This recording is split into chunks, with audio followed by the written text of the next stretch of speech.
Tülay'dan Örgüler YouTube kanalıma hoş geldiniz. Bugün şöyle güzel bir ipimiz var. Bununla harika bir model başlayacağım. Şişlerim 3 numara. İlmeklerimizi alarak başlayalım.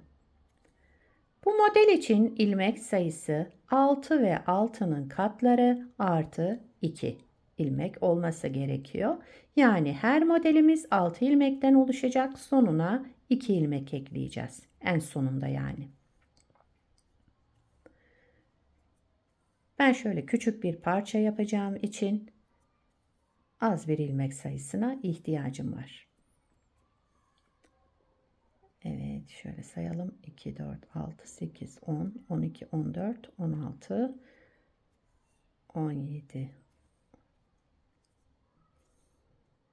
19, 20. 20 ilmeğe ihtiyacım var. Şimdi bu 20 ilmekle modelimi kurmaya başlayacağım. Daha öncesinde birkaç sıra düz örerek haroşa lastik yapacağım. Evet, ilmeklerimi tamamladıktan sonra arka yüzünde ve ön yüzünde düz örerek haroşa lastiğimi tamamladım. Siz istediğiniz lastiğin üzerine yapabilirsiniz. Model lastik de istemiyor. Lastiksiz de kullanabilirsiniz bu modeli. Şimdi modelin birinci sıra ön yüzündeyim. Kenar ilmeğinden sonra bir ters ilmek, 4 düz ilmek.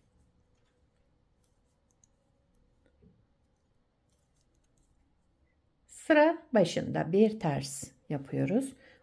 Aralarda 2 ters. 2 tersten sonra sıradaki 4 ilmeğimizin dördüncüsünü öne alıyorum. Şu şekilde aldım. Önden 3 ilmeğimi sol şişime taktım. Dördüncü ilmeğimi de şöyle alarak sol şişimin ön tarafına getirdim. Tellendirmeden alırım. Evet, bu ilmeklerimi de tek tek olarak düz örüyorum. 1, 2, 3 ve 4 ilmek düz ördüm. Devamında yine 2 ters ilmek. 4 düz ilmek. Sıra sonunda bir ters. Kenar ilmeğimi de yine düz olarak ördüm. Bakın buradaki 4 ilmeğimizi düz örüyoruz. Sağındaki solundakini. Ortadakini dördüncü ilmeğimizi öne aldık. İkinci model kurarken de ikinci modeli buradaki boşluklarda yapacağız bu işlemi. Onun için bir boş bir dolu yaparak devam ediyoruz. İkinci sıra arka yüzüne geçtim. Bu modelde arka yüzünde yapacağımız işlem düzleri düz, tersleri ters örüyoruz. Farklı bir işlemimiz yok. Düz ilmeğimi düz ördüm. Ters olan ilmeklerimi de ters olarak örerek devam ediyorum. Modelimiz 6 sıradan oluşuyor. 6 sıra bu şekilde yapıyoruz. Diğer 6 sırada modeli kaydırarak, yani toplamda bu iki model kurulumunun tekrarından oluşacak modelimiz. Kenar ilmeğimi de düz olarak ördüm. Üçüncü sıra ön yüzüne geçtik. Bakın. Kenar ilmeğinden sonra bir ters ilmek, 4 düz ilmek. Arada 2 ters. Bu 4 ilmeğe gelince dördüncü ilmeğimi öne alıyorum. 3 taneyi taktım. Dördüncü ilmeğimi de arkadan getirerek öne taktım. Ve bunları düz olarak örüyorum.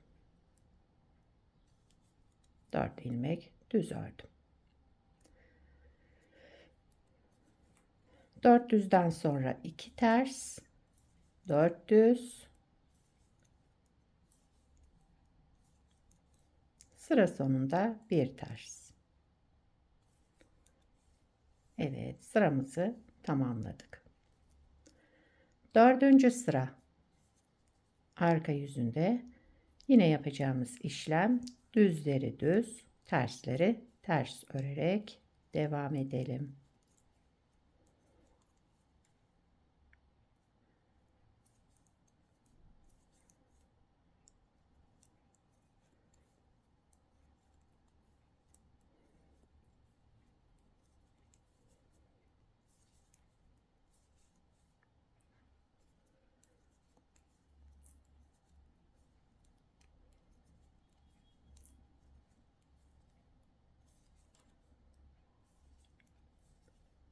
Evet, tamamladım. 5. sıra ön yüzündeyim. Yine aynı işlemleri yapıyorum. Kenar ilmeğinden sonra bir ters, 4 düz, 2 ters, 2 tersten sonra 4. ilmeğimizi öne alalım. Şöyle 3 ilmeği sol şişime taktım. Bıraktığım bu 4. ilmeği de ön tarafına getirdim. Ve bunları 4 ilmek düz örüyorum. Bakın şöyle. Daha sonra 2 ters ilmek, 4 düz ilmek, sıra sonunda bir ters ilmek.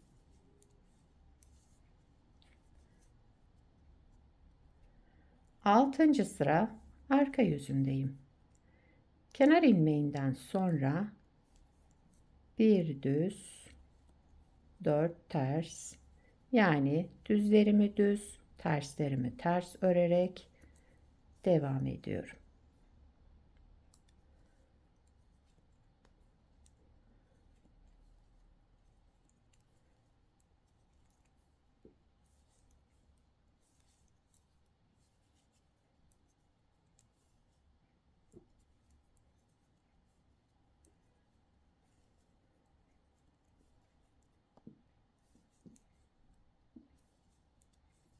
Evet.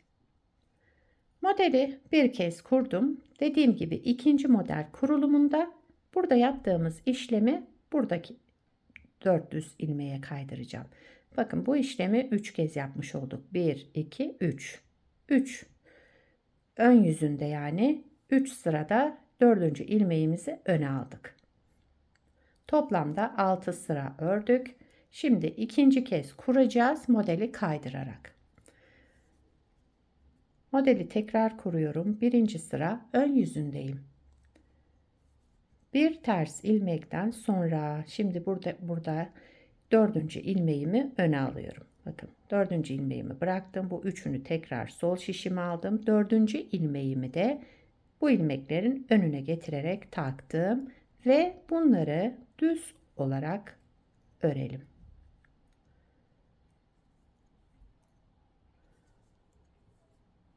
Evet. Aradaki 2 tersimizi yine ters olarak örelim. Buradaki 4 ilmeğimizi de düz örelim. 3, 4 ilmek düz ördüm. Daha sonra 2 ters. Buradaki 4 düz ilmeğimi de 4. ilmeğimi öne alıyorum. Evet. Üçünü sol şişime taktım. 4. ilmeğimi de getirdim bunların önüne. Ve düz olarak örüyorum bu 4 ilmeği. Sıra sonunda bir ters, daha sonra kenar ilmeğimi de düz olarak ördüm. Modeli ikinci kez kaydırarak kurduk. Bakın. Model böyle devam ediyor arkadaşlar. Arka yüzünde de yapacağımız işlem yine düzleri düz, tersleri ters örüyoruz. Şöyle yine bir göstereyim. Bir düz, 4 ters ilmek. Yani düz ilmeğimi düz ördüm, ters olan ilmeğimi ters örerek sıramı tamamlıyorum. 6 sırayı da bu şekilde yapıyoruz. İkinci model kurulumunda. Modelimiz hep bu iki model kurulumunun tekrarından oluşacak. Yani kaydırmalı model olduğu için bu şekilde. Evet, sıramı tamamladım. Bakın böyle. Dediğim gibi lastik istemiyor model. Eğer lastik yapmak istiyorsanız herhangi bir lastiği de yapabilirsiniz. Böyle haroşa da yapabilirsiniz. Bir ters bir düz, iki ters iki düz, hepsini kullanabilirsiniz. Model böyle devam ediyor arkadaşlar. Daha fazla uzatmama gerek yok. Bir parça da daha önce hazırladım. Şöyle. Modelin ilerlemiş hali de böyle olacak. Bakın. Buradaki modelimizi buraya kaydırıyoruz. Burada lastik kullanmadım. Model lastik istemiyor. Gördüğünüz gibi kıvrılma falan yok. Modelin arka yüzü de şöyle bir görüntüsü var. Her iki tarafında şöyle temiz bir görüntüsü var. Bu modelden, yani bu modeli yetişkin örgülerinde, çocuk örgülerinde hepsinde kullanabilirsiniz.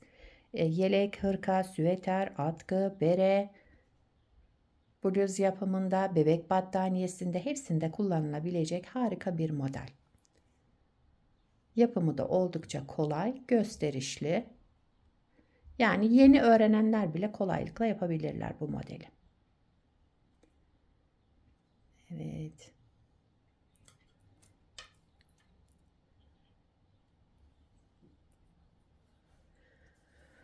Evet arkadaşlar, kanalıma abone değilseniz abone olup videolarımı da beğeniyorsanız beğeni yapmayı, yorum yapmayı, beni desteklemeyi unutmayın. Şimdiden hepinize teşekkürler. Yapacak olanlara kolay gelsin. Bir sonraki videoda görüşmek üzere. Hoşça kalın.